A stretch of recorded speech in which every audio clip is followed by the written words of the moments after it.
안녕하세요, 여러분. 오늘은 조선시대에 있었던 믿기 힘든 실화를 통해 시간 여행을 떠나보겠습니다. 바로 사방지의 이야기인데요. 이 특별한 인물은 남성과 여성의 생식기를 모두 갖고 태어난 양성자로서 그의 존재는 당시 사회의 엄격한 성별 규범에 도전했습니다. 탄생과 출생의 미스터리. 사방지는 1400년대 중반에 조선의 한 평범한 농가에서 태어났습니다. 그의 어머니는 가문의 노비였고 출생 직후 그의 성적 특성이 밝혀졌을 때 큰 혼란과 두려움에 휩싸였습니다. 양성으로 태어난 사방지는 사회적 편견과 달리 성장했으며 주로 여성으로서의 역할을 수행하며 자랐습니다. 그의 어머니는 그를 여성처럼 키우며 외모도 아름답게 가꾸었습니다. 그의 탄생은 그 자체로 신비로웠습니다. 출생 당시 의사와 부모는 아이가 남성과 여성의 생식기를 모두 갖고 있다는 사실에 충격을 받았죠. 당시 의학의 한계로 인해 이러한 현상을 완전히 이해하거나 설명할 방법이 없었기 때문에 이 소식은 마을 곳곳에 빠르게 퍼져나갔습니다. 성인이 된 후 사방지는 여러 복잡한 감정과 정체성의 혼란을 겪습니다. 그는 처음에는 여성으로서의 역할에 충실했지만 점차 자신이 가진 남성의 성질과 충돌하기 시작했습니다.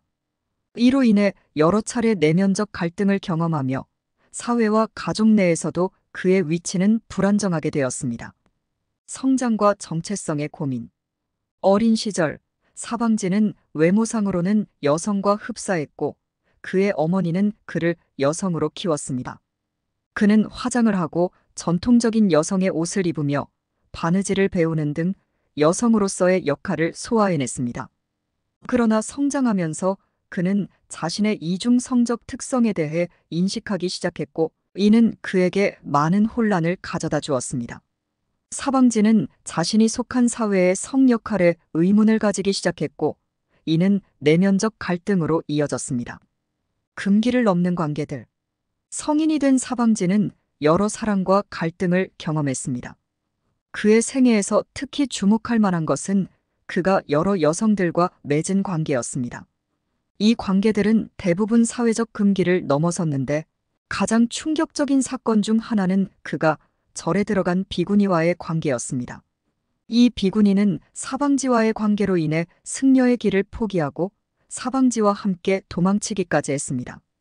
그의 이중생식 기능은 사건의 복잡성을 더욱 증가시켰습니다.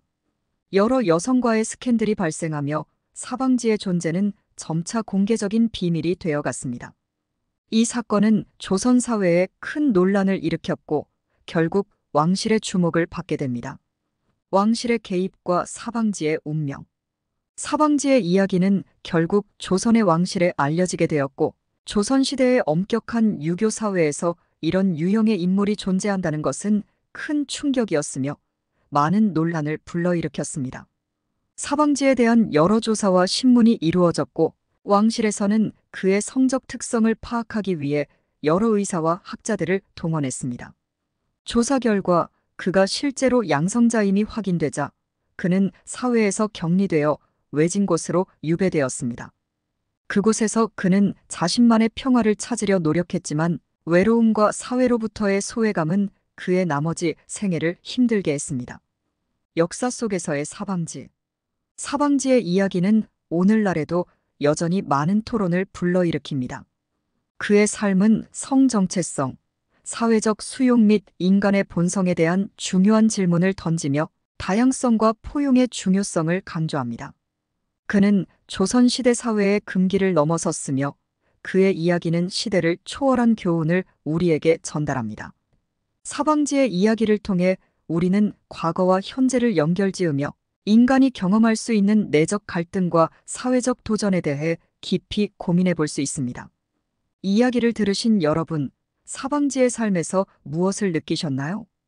현대 사회는 사방지와 같은 인물을 어떻게 받아들일까요? 여러분의 생각과 의견을 공유해 주세요. 좋아요와 구독 버튼을 눌러주시고 댓글로 여러분의 생각을 남겨주세요. 감사합니다.